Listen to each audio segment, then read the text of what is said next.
Mark Nielsen. And Joel Supu.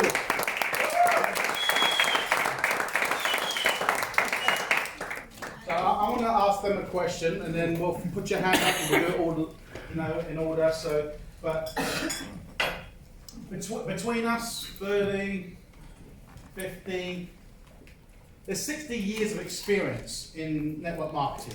Some have had better success than others, but have you been a six-figure income earner? Yes, I know. Yes. Now, and there's one over there as well. So, but we want this to change as well. The look of the panel, we want this to change. Okay, with your faces. Now we have six-figure income earners in here as well, from the industry as well, active, not inactive, previous companies. But I'm going to start with Sue, I'm going to ask one question and then we're going to throw it open. So Sue, can you remember when you first started in the industry, what was the very thing that you really wanted to know the most, which could have been whether you joined or you didn't join? What was a question that you needed answered? I needed to know that the product worked for me. Okay. So for me, it was the product. The business would come as a result of it working.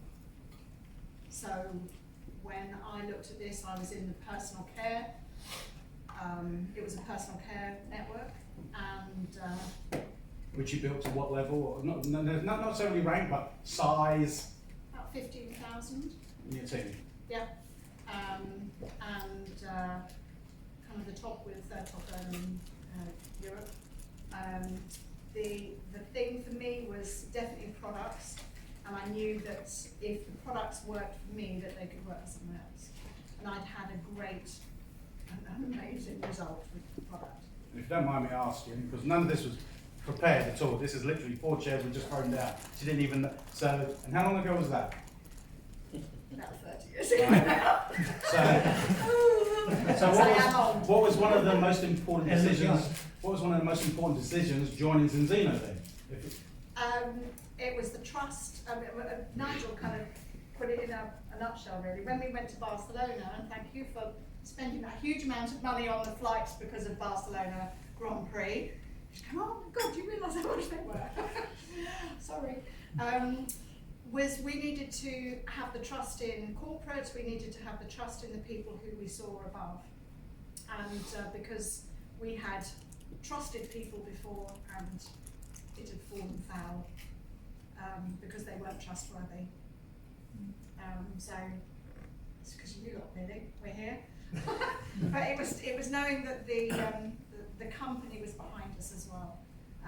And so you needed to have that resonance with the company too. And we were both blown away. We sat down at the lunch break. They all went to lunch and we all kind of went, shit. Sorry, excuse me. We did say that though. But we said, oh my goodness, this has just taken me back 30 years to when I sat in the room the very first time with the company that I was with. And there was that same energy, there was that huge energy, and every single person in that room, it wasn't hugely, kind of experienced networkers, it was everyday people achieving things, which is, I think at the end of the day, that's what everyone wants to be able to, kind of promote, is the fact that anyone can do this. It's not just the select few. So for me, that was it. Brilliant, thank you. So Marco, young man, young enough to be my son, and your grandson. No, actually, they always people don't even think that Sue's with Nigel, they think she's with me. Every time we go anywhere, she goes, no, my husband, she was always quite quick to go, my husband's at home. Look at this. So, Marco, I watched you when I saw you in my previous company come to the forefront. I didn't know your background in regards to the success you had in a previous company. But what I saw come to this stage, in fact, I built it in a launch mode in the United Kingdom. I put thousands of people in the business in a weight loss company. And I'm sitting here, a 3-star ambassador, so it was a multiple 6-figure income. And then here comes this Tasmanian, Italian, Swedish guy on the stage, good looking, and I go, where did he freaking come from? But this presence that came to the stage, and there was this, Kenny said it in the gym this morning, he said, there's only one person I've seen with a bigger smile than you, and that's Marco Pasanante. He's always smiling. And that was about his energy. So the question for you is, when you got started, the thing I hear you say over and over and over again is that I made a decision, I was going to do 7 plans a day for a year without any question. What made you make that, forget the activity, that commitment? Because this is what we need to understand in the United Kingdom. Commitment has to be made now. We're in a launch, but we've got to make our personal commitment. So I want to know from you, what made you make that commitment? And your success in the last 10 years has been phenomenal. Why are you as hungry now and as committed now, if not greater, than you were in the beginning? So was that the second question or the first one? That's the first. What? But they're both about commitment. Yeah, I mean, I was 25, I'm 36 now, even if I look 28 still, we have good products. As I'm 36 today, but back then at 25, January 2009, when I got a presentation and I was working 10 hours a day for a big newspaper in Sweden, and I was playing soccer in 2nd division every night. So my life was really working, soccer, sleep. And I was frustrated, I was bored, and I wanted more out of life. I was really thinking, life must be more than this. I would need to do something with me. I had much bigger plans for myself. So when I sat down and saw this, at the first event after a couple of weeks, there was a speaker there, she was making over 100K a month, which for me back then, 100, 150K a month. Like, why am I working so hard for like 50K a year? And but she asked the question. First she said, write down 10 things you wish your life was. And I wrote down those 10 things.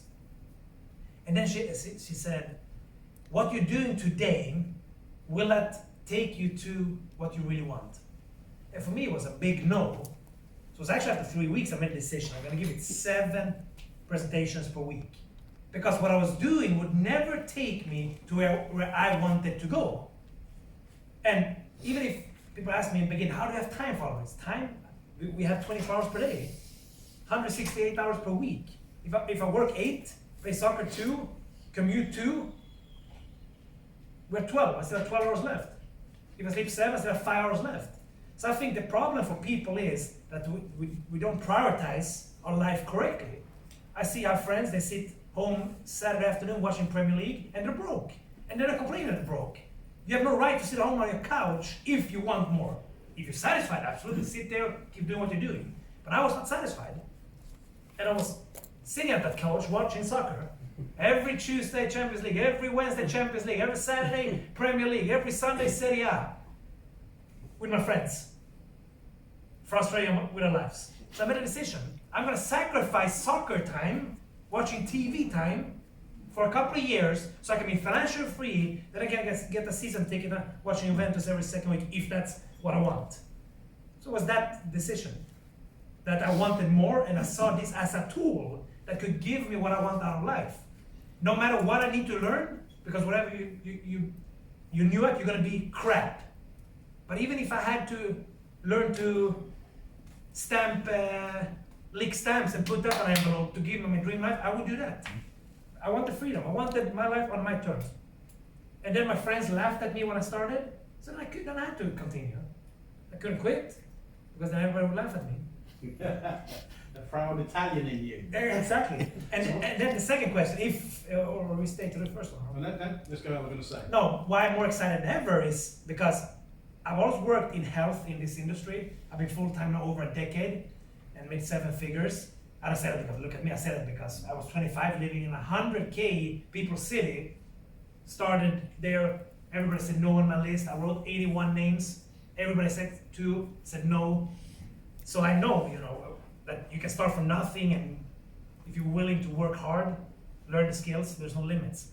But also working in health, already back then, which has been a passion always. It was great products, there was science, but looking at Cincino, there's so much more depth to it. When you look at the omega-3 products, omega-3 science is proving more and more, new science, last 5-10 years, after oxygen and a few other things, omega-3 is probably the most important thing for your body. Every cell in your body needs this. It's the most sold supplement, and almost all supplements out when it comes to omega-3 is marketing over science, because they don't work.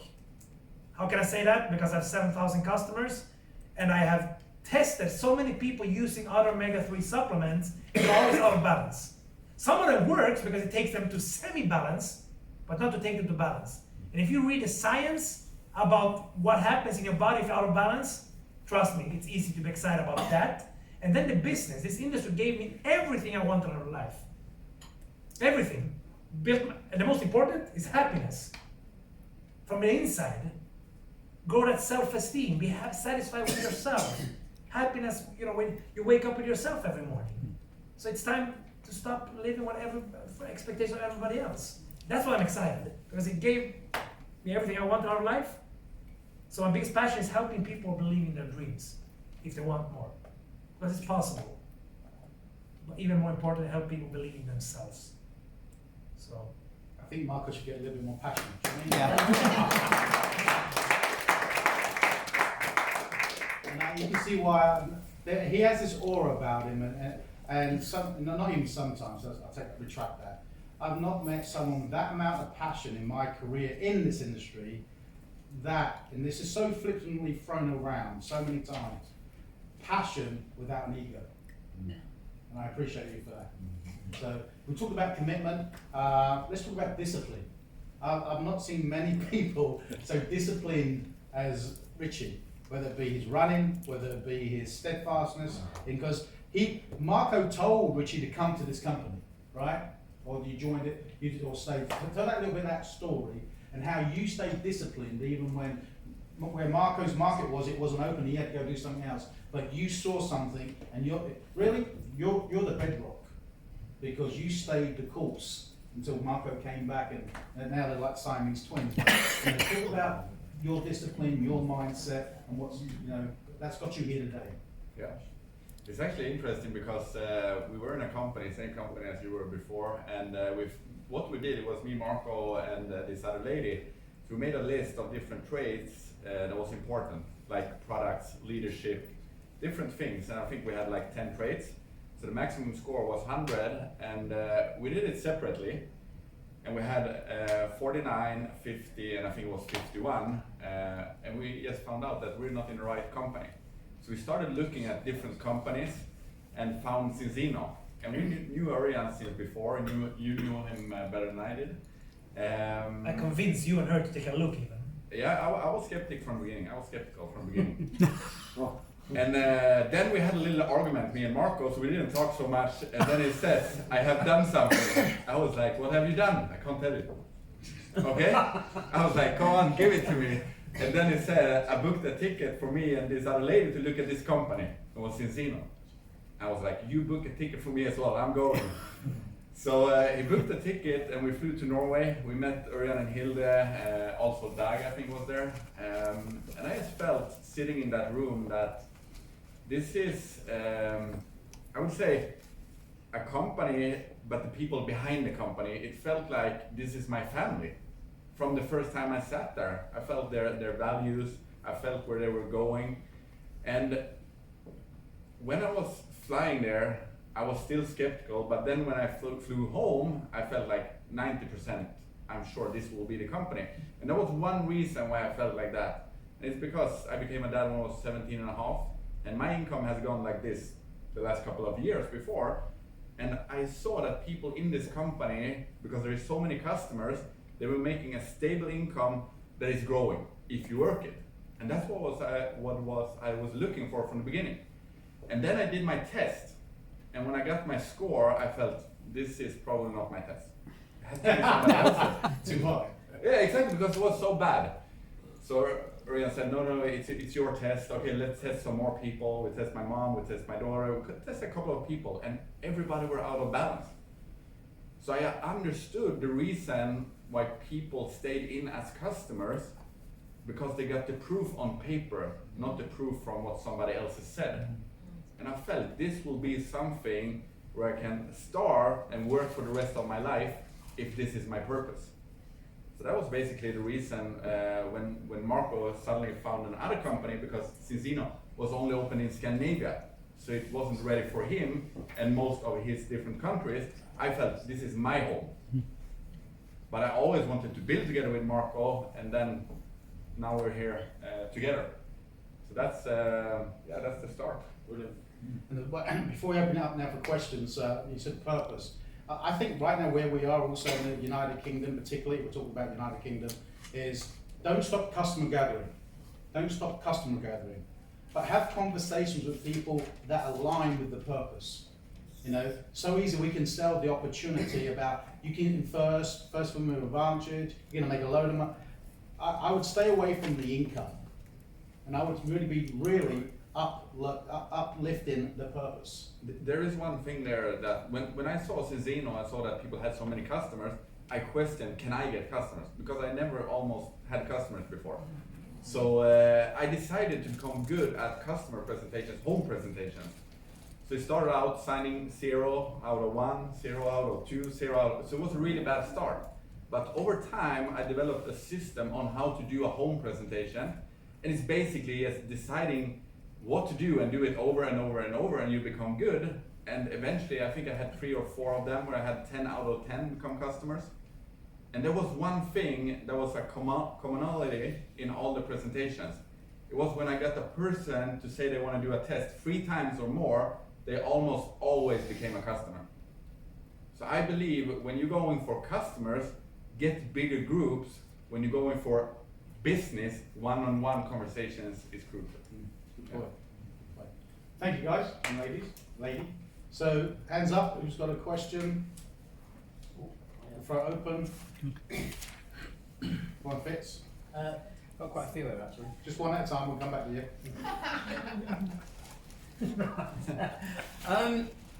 Recruitment. Start off with recruitment and we'll go on to customers, I'll come back to it. Recruitment. There's so many diversities regarding recruitment, and whether it's the old fashioned make your list, I know the list works. As time changes and as people's attention span changes, what the techniques that are you using now in this modern night? Not 10 years ago with a list and everything, knock on doors, now. Especially when it comes to, you might meet someone, I know Dave's good at it, and believe it or not, my counterpart, he's good at it, chatting someone up on the plane and got a number, which was great. So what techniques are you using it? Warm market or cold market? Both. One market is important. The reason why I'm asking that, because when you've gone to somebody, I know you, like I say, you can come back in 6 months and see where they are at the moment, but a bit of both, because you guys are sitting up there, you're sitting up for a reason. So if we can pinch a little bit of them techniques, amalgamate it within our own culture, our own style, we'll be the next people sitting up there. So that's probably one of my main ones to ask really. Who should go first? I have a good story, but I mean, the question is directly to you because you're the top recruiter. But I have a story in there. I think number one, why people recruit too little, it's because you're not scheduled this weekly to actually, pick up the phone and call people and sit together.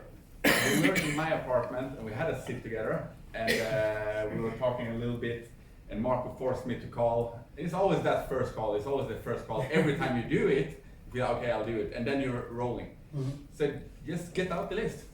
Who are we going to call? Be direct with people. Say, okay, this Susan lady, I will call this Susan lady. So I pick up the phone and I call Susan, which is a person that I respected a lot, but I didn't dare to call her before. So this is. So your chicken list, you're on your chicken list. Yeah, she was on my chicken list because I had a job and she was teaching me how to sell in that job, and she was, the god in the company. She sold a lot. So, but when I picked up the phone, she was actually happy I called her, but I was direct with her. And I told her, we're coming there, we're going to do a presentation, so we can do the script, what exactly we said. But I think it was the directness of the call that she was like, okay, yeah, I'll meet you.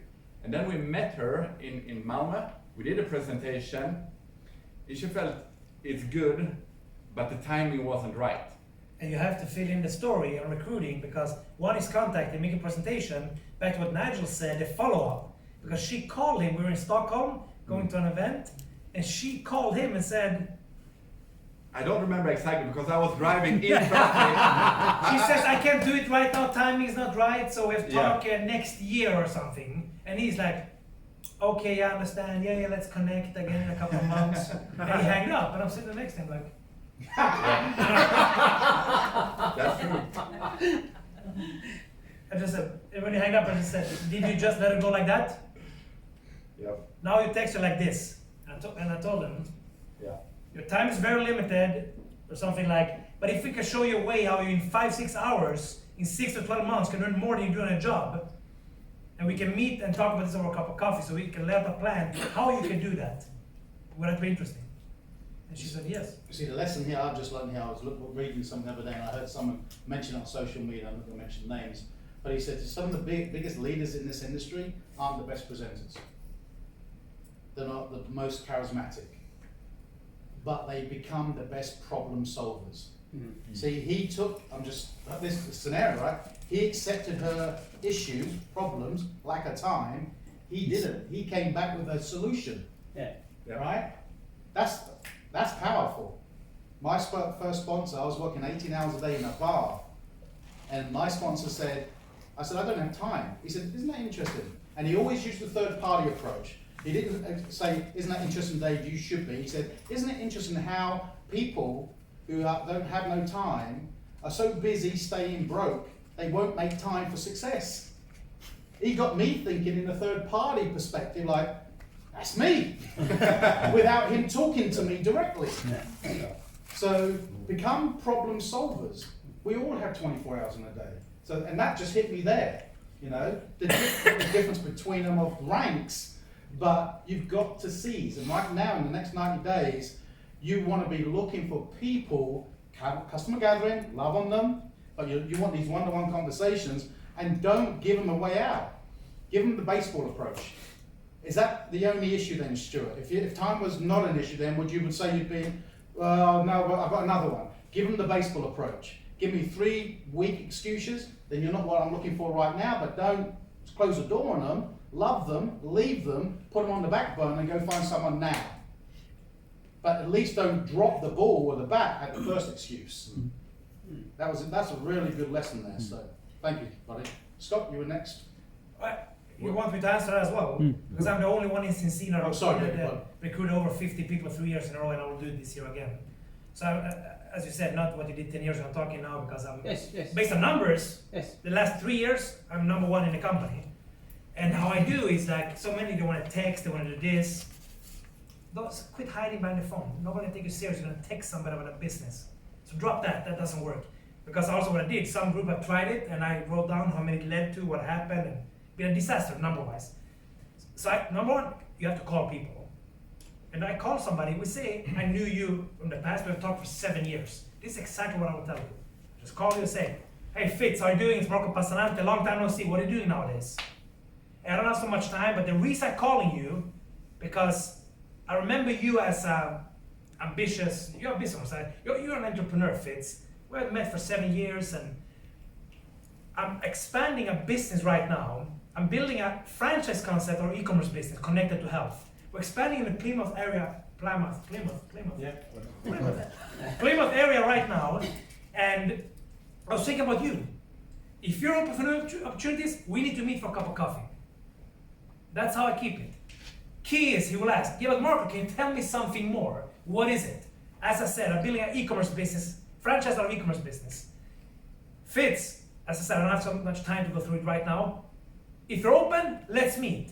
Fit, this is psychology taken away from you. Fitz, if you're not open for opportunities, you're not the person I'm looking for.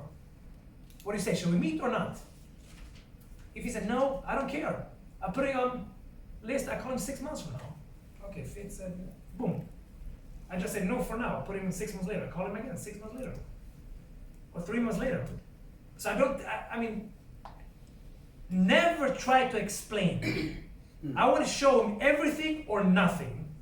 As soon as you stand over a counter, explain a little, when you kill the curiosity, you kill the prospects. In 95 out of 100 times. Of course there are exceptions. There are exceptions to every rule. But to a 95%, that's what works. Warm market. Cold market, I just go into the store. I recruit a lot of people that way. Rich worked in a store, I didn't know him. Yeah, I'm gonna buy a pocket square, and yeah, what do you think? This nice car, yeah, well, we talk a little, then I just say, so how long you worked here, Richie? Yeah, 3 years. No, nice. Enjoying it? Yeah. What do you like most about the job? Yeah, I love helping people, that. And I'm gonna use that against him, love helping people. Or ask him, what do you want to do in the future? I want to start my own business, and okay, winning what? I'm not sure, but I always dreamt of being an entrepreneur. And so ask him questions that I'm going to use against him later. So just asking questions. And then at the end, if he asks me some questions back, he's an open person. Short answers, no questions back, I don't even try to prospect him. So we built rapport. Then I just say, Rich, you give me a great impression, you're a sharp man. I'm in the city, we're expanding a business, looking for the right people. And you gave me a really good impression.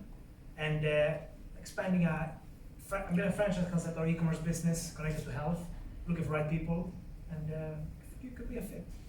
If you're open for opportunities, Rich, we should meet for a cup of coffee. Yeah, okay, but can you tell me something more? Of course I can.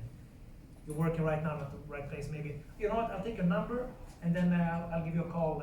When does it fit you? If I call you tonight around 8, 9, is it good for you? Yeah, I'll just call you. Boom, same invite. As I said, expanding his e-commerce business, connected to health. So, give me a good impression. Yeah, okay, tell me something. Can you send me something? Yeah, of course I can, but I don't even know you. So for me, business is all about relationships. We meet first, get to know each other, and then see from there if you have some commonalities or common ground. That's how I do. Over and over, I can do it 10 times a day. If I come to UK, I'll smoke all of you together. Because I can do it 10 times a day.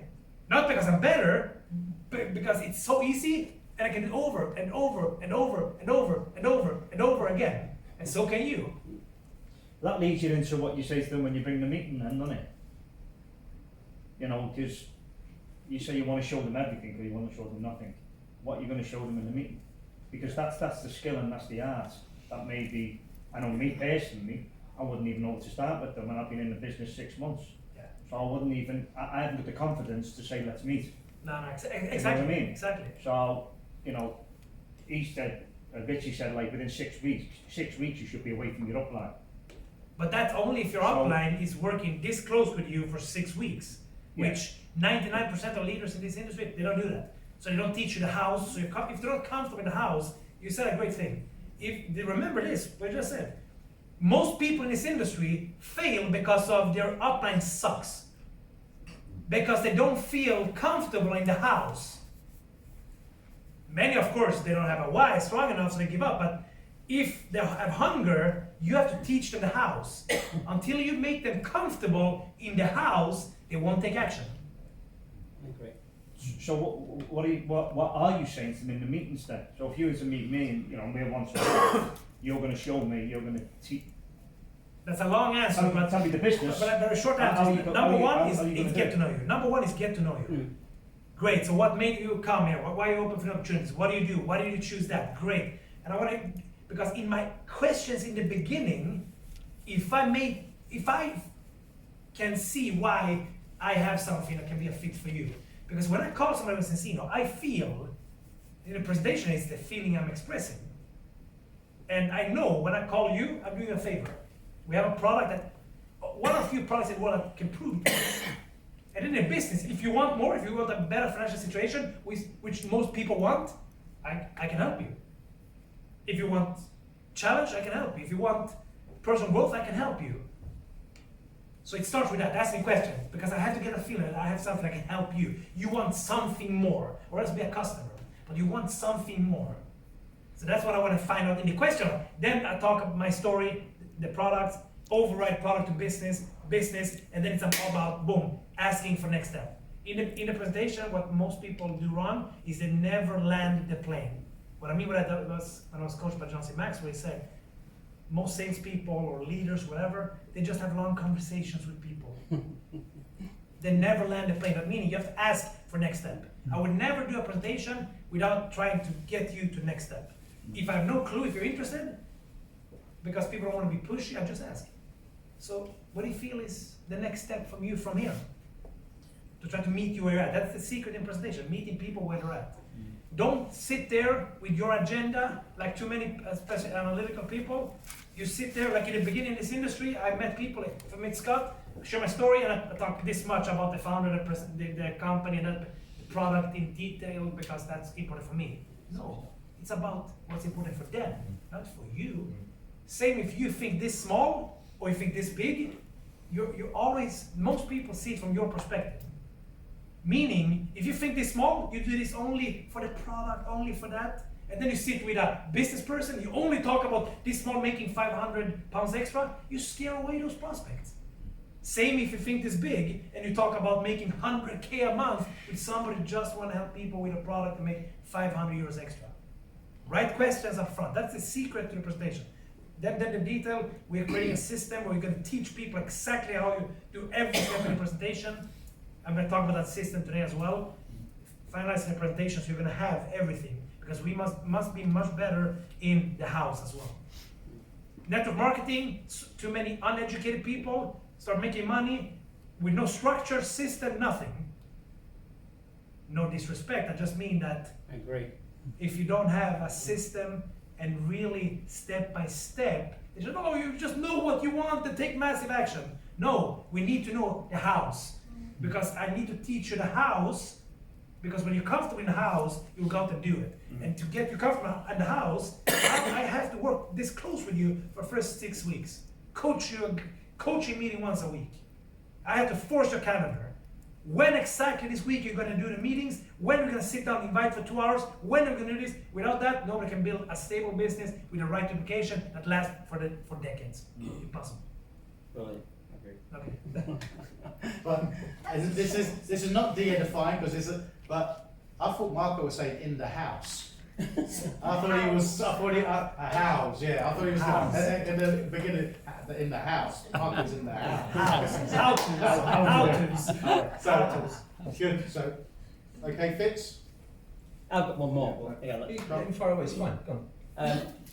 I don't know those who have ever been in it, but I got over this now, and I'm on both sides with customers, and I've got over a few years ago. That's because I have more confidence in myself, so when I'm speaking to outside of my remit. My remit, for those who don't know, has always been wine and catering. Speaking outside of that remit, I've got more confidence in things to do. And the biggest thing I found in this is that, especially a newbie comes in, it's rejection. How do you guys, from when your first angle rejection to how you angle rejection now, how do you handle that? You can take it, guys, because when I open up my heart, It's just a result at the end of the day. That's great, thanks. You know, it doesn't really bother me too much at all. I think in the very early days, I kind of thought, I mean, like with 30 years ago, I thought, yes, oh my God, no, I want my product. But it's not that. I don't find that now. I don't get rattled by the rejection. I was talking to Kenny earlier about, I went to see a gym owner the other day, and what he didn't know about everything, and I'm sure he did know an awful lot, but it's just like, I don't agree with supplements at all, you can get everything you need from your food, and it was like, okay, that's great, I'm really pleased that you feel that way. And I said, but you know, this is a test validation, so would you be up for the challenge to take the test? Oh, I don't think I need it. And then he said, actually my diet's not very good at the moment. He answered his own question. Yeah. One of the reasons why I said that, because sometimes rejection comes close. And I can remember when I first came to network marketing, and my best friend, still my best friend now, he's going to be my best man at my wedding, he said something that made me change and do it, just to prove a point. And that's why I like network marketing. And the words what he turned around to me and says, Fitz, look, this network marketing pyramid marketing you're doing, it doesn't work, you're a little bit delusional. If you can turn the grade like you said you're going to do, so I went into, did another company, and I became classed as a senior manager, and at the time I on my job I was earning 32 grand. So I went back to him and said, there you go. That to me made me feel good, and what made me feel good is that he apologised, put my arm around him and he goes, you prove me wrong. And that's what I'm trying to get from you guys, of the rejection can go deeper, especially when it comes from someone you add value for. And it's how, if you've ever been that way, how do you react against that? Because there's going to be people in this room, in your role, are going to come up against that if they've not already done so. That's interesting. I know that you have an interesting story, because share your story, what your dad told you when it comes to soccer, and what he told you in this profession, and that fuel it gave you.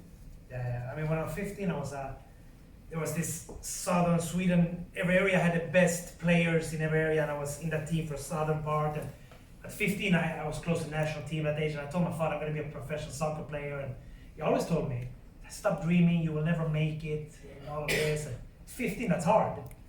But same when I started this industry at 25, I said the same thing. Stop dreaming. You will never make it. Blah blah blah. But to your question, because almost everybody has a fear of rejection.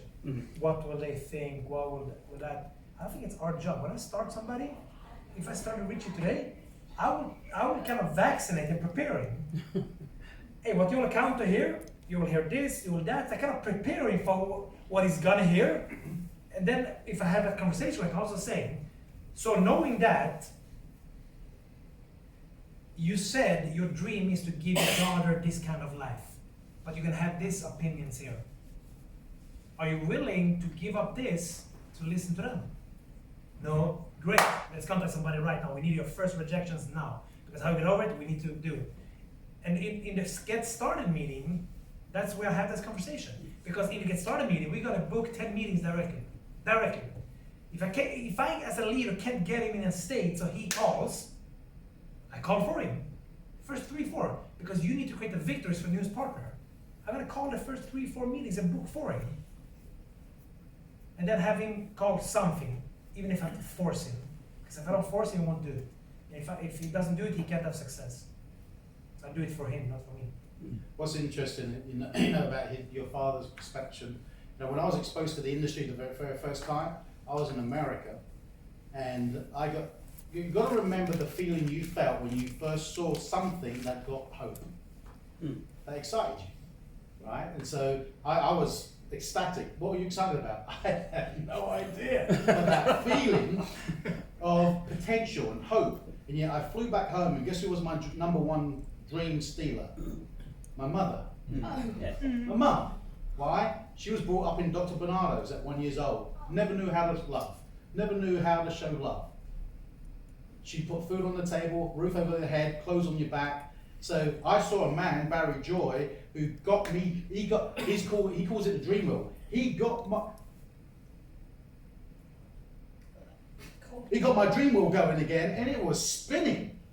I could start seeing myself in that hope of. And I came home, and I could have easily let the person who loved me the most, who didn't know how to communicate it, think they were protecting me, yet they were stealing from me. What were they stealing? My hopes. So that's why it's got to come back to the dream. Yes. It's got to come back to the why. And with technology, we avoid the why. It's funneling. It's affiliate marketing. Now there's a place for it, but not in network marketing. Why? We're in relationship marketing. So if you do attract online, you've got to get them offline and look in their eyes. That's where he's brilliant. And then I'm teaching Kenny, because I work closely with Kenny, is then go talk to everybody. Now, not everybody got to manage their expectations, but I see the way I've always built my personals is like having a barbecue. I throw a load of meat on the barbecue, and not all of them are going to cook at the same capacity. Well, when they're ready, I serve it, and I move some of the others that are warm, because I've stayed in touch, bring them to the heat. Is that how you cook a barbecue? You're all turning up at Marco's next week? Does he put one burger on and say, wait till your turn? Or does he fill it? But the coals cook at different paces. So I developed the mindset. Not everyone's ready to go now with me right now. And don't forget to replace when you take one away. Yeah, just top it up. But I just want to answer something. Where the company that we met, I was in my first company for 6 years, made 6 figures in '92. There was snail mail. That was it. 6 years. I came back to the United Kingdom. I'd never heard the big A. Amway. My mum knew everything.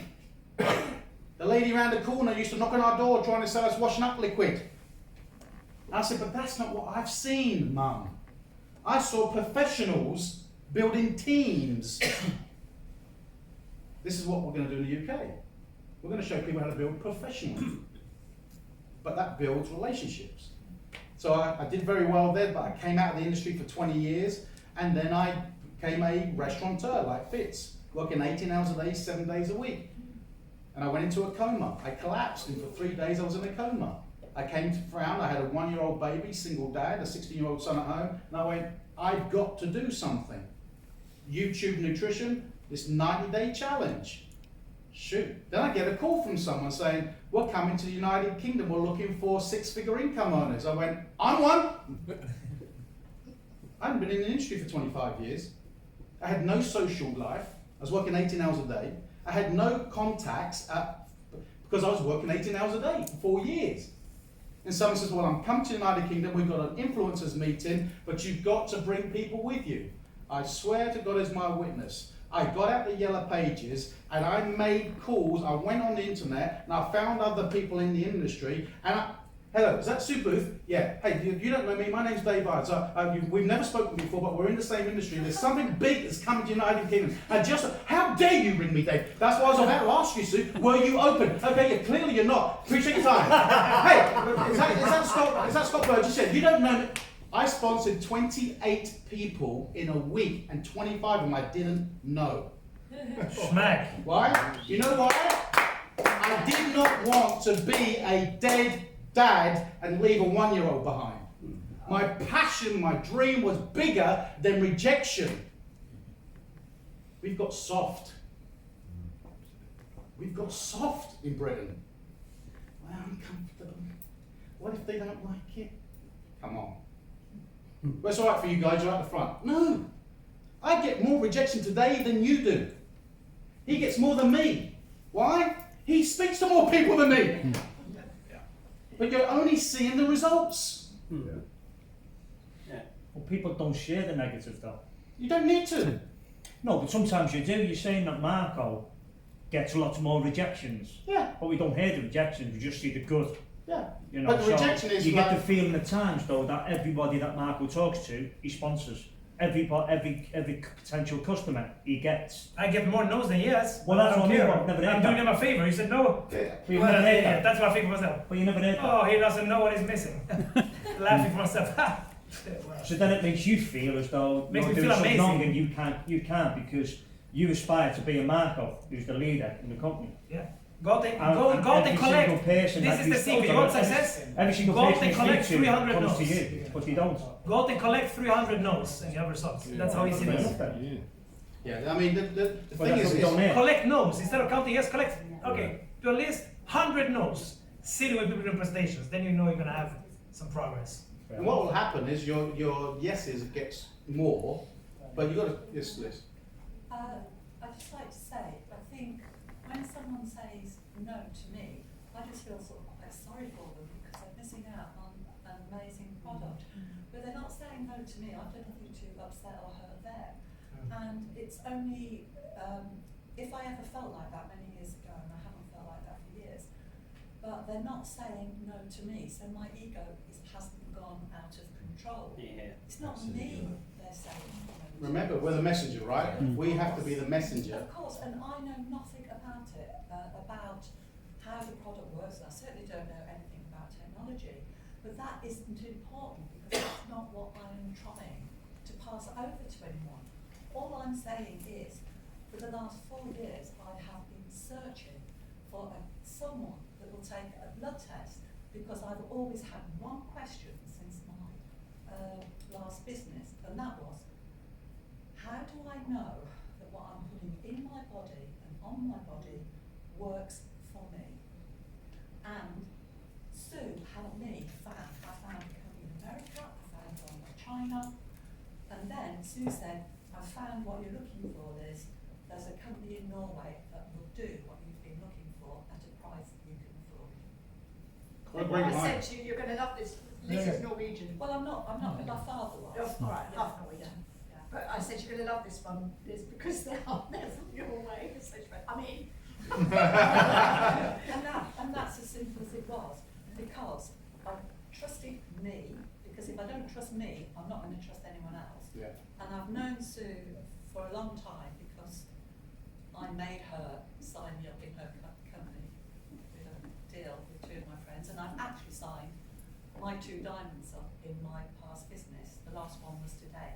Not as business people, but I've signed them both up as a customer. Well done. I just have to find someone to teach the doctor how to put his order in, and Sue's happy. yeah. But coming back to Thank you. just wrapping this up because we want Marco to do his training. Yeah, we'll come back to you in a minute. But on the, you know, you don't hear it. When I first got in the industry, these sort of training sessions, the afternoon that we're doing right now, it would be all nuts. We called it nuts and bolts. You know, you'd have. I mean, it wasn't Richie's training, even though it was short. It was. I could have given him another hour on that. So it was brilliant. You know, Nigel's training was phenomenal, right? So we used to call that nuts and bolts. Then we'd break, and then the speaker at that who was training the nuts and bolts would then in the evening share their story. And their story you would hear. You can't believe it. I got in the car, I got home, and my wife had my shirt and tie ready in the back of the car because I'm a painter and decorator. I came home, I kissed her, said I'll be home in the morning, sweetheart. And I drove 5 hours, got there, it was a no-show. I got in the car and I drove all the way home, and I slept on the couch because we had a brand new baby and we didn't want to wake the baby, so I knew I was going to be picked up at 5 o'clock and I want to go to work. And I did that for 3 years. Now we're emeralds. So we used to hear the story. Mhm. And I used to get inspiration, go, shoot, I'm not going to moan about my rejection right now. I haven't had to do that. So stories inspire more people than the hows. But we've got to teach the hows to get people independent. But the inspiration has to come from us and our reason why. So, and I remember the stories that I'd sit, and we, some of those who know me, I've got my old book called Profiles of Success. Over 300 diamonds in my first company in the line of sponsorship I was in. And I just used to go and read the stories and go, if them, why not me? The question is, how do I learn to do what they do? And most of it is, you have to become good. Next. But don't take it personally, love them and leave them. That doesn't mean you're disrespecting them, that means you're not part of my journey right now. So success and failure are hand in hand. And that's the simplicity of this business. I figured out early, you just said, just talk to enough people and you can reach your dream life, what I had written up I wanted. Just talk to enough people and you can reach them, because you never know who you putting the products in the hand of. Never. And then if people start, 1 out of 10, they can run with or without you. Yeah. Then of course the other 90% will need you to really guide them in the beginning too. But I believe rejection is 2 things. Number 1 is the timing is not right for that person, which means follow up. And the other one is that you're not good enough. So if you're not good enough, that's something you can work on. Look at what can I change, and then of course go back when the timing is right. So for example, Dave, he started. I think a lot of people, they just do the first presentation, they don't want to do it, they don't go back. So. Good. Last question, we'll wrap up. I know it's got to have one. Is it going to be a It was pretty much covered. Oh, okay. I mean, it's been covered by your passion, and I think that's what it's about for me. As you know, we talk about the franchise, and we can talk about that another time today. But what we've got is huge. I can see that. It's about leverage. For me, it's just about leverage. We're new. Everybody in this room, we're new. We are the pioneers. I'm proud of that. I'm really proud. I know my team within here. I know everybody who I consider. Obviously, this is a team. My personal team. We're here for the long haul. We're here for the duration. Because we believe in what we're doing. We believe in what you're doing. We believe in what Orion is doing. And I think at the moment there is frustration, yeah, at times, but it's positively channeled frustration, and it is changing. And I understand that we need channels. We need you here with us, because what you have, Sue has it because she's experienced in network marketing, and I fully respect that, as I do with you and I do with Dave. I don't have that, but I do have a set of skills which will lead me to understand and be able to become exactly the same as you within this business and help everybody else here to do the same. And I think where we are at the moment in the UK, and it was a great presentation that your husband did, which was the figure on trust in the UK. That really, for us all at the moment. That's amazing. That means there's over 10 million people that trust other people. That's amazing. Yeah, but the figure is. That's more than the population of Sweden.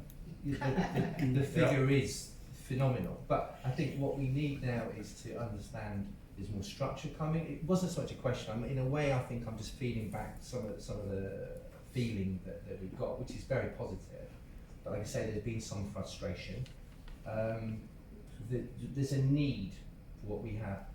And as a salesman, I understand the sales process, the sales cycle inside out, stood on my head blindfolded. And I think that's what we need to start to be training and understanding, is how we get to that need. What does that need look like? Because everybody has a need for this product. I'm talking about this being a customer-centric, customer-focused business. And from that, we're going to drive partners, obviously, lots and lots and lots of partners. But I just think at the moment, it's establishing need, and it's your passion, you four, you three, whichever, but Marco, people focus on you because of your passion and the way you articulate the passion. I have that, and everybody else in this room has it. It's just a matter of now this concerted effort to bring it all together. And I feel from what Stuart was saying, what have you got? Am I right? What have you got that's currently not working? Well, it will happen. It will happen. But you see, you have passion because you've seen it happening time and time again. And I know that will happen in the UK. And I'm just proud to be part of this journey with you. And I don't think I've got anything to say. It wasn't a question because you'd already answered my question. You summed up that. Well, what came to mind was like, yeah, the day you dare to be yourself, that's where you're going to start getting better results. Yeah, and it is. It's I know. People say to me, and I will say, this is nothing to do with ego. I think that's lovely because there's a lot of people that have left their egos well out of this room, and I think it's a lovely side I've seen within this company, is that people say to me time and time again, wow, you're passionate about this, wow, you believe in it. And I think that to give you an example this week, just within the room, we were talking about timescales earlier on, moving somebody from A to B. We never actually covered the average time it took. It's taken some people months and months and months. I'm now doing it in days because of the way I've learnt to articulate what this company and this business is all about, and establishing, like I say, showing them their need. At the moment, I think people understand what they need from what we have to offer. Does that make sense? And we need to. There's a question I'm asked. I'll get into my question because there is one here. Is how do you establish that need? Quite readily with your experience. Could you share that with us? So if for both a customer and a partner, just the pre-seed version, if you could. I mean, with a customer, it's just asking somebody, hey Rich, if there was a test I can show if your diet is enough for you, would you be interested in doing that test? And then from it, it's just using the brochure, sharing omega-3, that what we have in the brochure. And then also you can use, if they're not in your city, you can use in e-learning or CC.TV when Orion is doing the presentation. You can share that with them. Just keep it simple, because I don't want to be the message. That's when you're going to start having freedom and duplication, see other people be able to get results. Because the problem is, if you're too good of a sales guy, saleswoman, that's your problem. Because then people can't relate to you. So you need to keep it simple, of course systematic, and give them a couple of steps, but keep it simple. And ask enough questions, anybody can do, then invite them to home presentation or one-on-one. Was there any time though, in the beginning, that because you were so passionate about it, because I overtalk and I give too much information, I try and educate, I think I'm going too far into it, but as you're through your learning process, did you ever at any stage have that, and then you sort of then pared it down in terms of your slick delivery? Yeah, because in the beginning I was talking too much. Yeah. And what you can hear with talk too much, if it's a business presentation, it's like, yeah, this sounds really good, you're passionate about it, but I don't know if I have time. Because you make it too complicated. So they can't see, people are thinking when you make a presentation, can I do this? Can I do what Scott is doing? And if it's too complicated, they don't. I'm just wondering, actually, to quite a good wrap up to people who are actually new. If you basically, when you meet the person, you want to really sharply and effectively explain your business or your opportunity, and you have to obviously put your brand awareness in there, obviously call of action in the end. So actually these people, if you do like a group of people up there, then we would actually, if we feel interested, we would actually come up to you later and get more information. So how would you do that, basically that 1 minute pitch of explaining these benefits, explaining the products, the opportunity, call of action in the end? I mean, in 1 minute pitch, I say it's impossible because I want to show them everything or nothing. Yeah. But when I sit and do the presentation, I know my unique selling points. What is the unique selling points of our product? So when I know what I covered omega-3, I have a couple of things I always say. Every cell in your body is depending on this. And then something that studies have proven, and then I draw the cell membrane, is our balance. The cell membrane is one of the most important factors. I know 3-4 things I always use. And I draw a cell membrane, so if you're out of balance, around the cell membrane around the cells becomes harder, meaning you can eat the right things, but your cell cannot absorb the nutrition as effective as it should. And the toxins can't leave the cell as effective as it should. And this is big problems for your health. It's 2-3 things I have in that. So I share that's and then in the They business. say there's a test and they can show you exactly whether they work, basically. Yeah. Let's show it to test and call of action. Yeah, and then I just say, and no more guessing game. There's a test that can prove if you're in balance or not. You do the test, if you're in balance, you don't need our product. And in the UK at the moment, we've got 6 million people who are guessing. Yeah. That's it. We've got 6 million people who are guessing whether they're in balance or not. We can just show them that they're not. Yeah. Quite simple, isn't it? And if we do our job, we should easily have 1-2 million of those. Yeah. So I suppose last bit, because this is great, I know you've got to move on, you've got to present, I realise that. So if you were to encapsulate, just given your skill set, which is obviously great, okay, then if you were to just boil it down to say everybody could be customer centric and partner focused and do what you do, what would be the one thing, outside your personality, right, and let's say that's skills, what would be the one thing that works for you within this business? So it's such a huge question, I realize, but can you answer that? Do I need to embellish it any more? I would say, if I look back when I built my first run with no experience, it was that I worked very close with the newest person. I did every step with them. I didn't tell them what to do.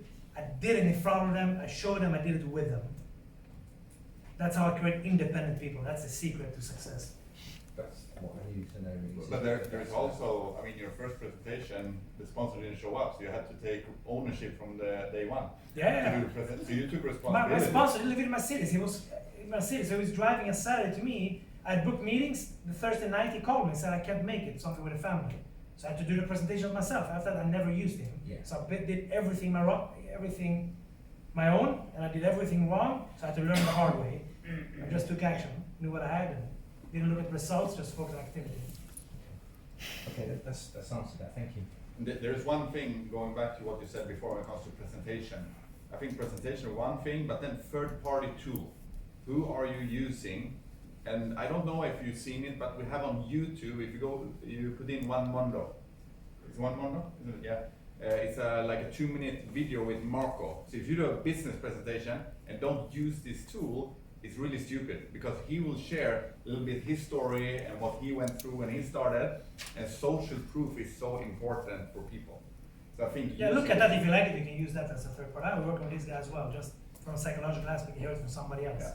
unless you're using your sponsor or Dave, Sue, or Nigel for a 3-way call, which is very effective. Yeah. Well, so I had that final now. So if you were to look at your overall business success and go, Right, so social Why media. only looking at me? Why are you all Social- asking me? You're only asking me Well, questions. that's generic. It's No, no, actually no. sorry, You I'm look at me making like eye contact if you- with if you- Yeah, I'm making eye contact. Feels with like you. I'm No. talking all the time. Yeah. So if you were to look at the percentage success rate from everything you're doing currently, for both partners and customers, internet, meetings, large group meetings, what would you say in terms of percentage where the majority of business comes from? Big question. One-to-one, definitely. Right, back to one-to-one. Yeah, Okay. because I mean, it's the partners that builds the business and the customers that sustains the business. Yeah. So we need to get the partners in, and that's one-on-one meetings. It goes back to that know, like, trust. Yeah. Yeah, lovely. Thank you very Now, much. now we're talking people with no experience, because nobody can relate to if I sponsor somebody in the States or UK with experience. That's irrelevant. I always focus on the newest person with no experience, and I have a hard time when I start a lot of people in distance as well. I can't get it duplicated from distance. I can't. I never get a new person with no experience to be the 4-4-10. I never get them there. Maybe I'm just weak on it. Build local. Yeah. Build local. Your own That's local interesting. Thank you very much. Thank you. market. Thank you, everybody. Let's give the panel a round of applause.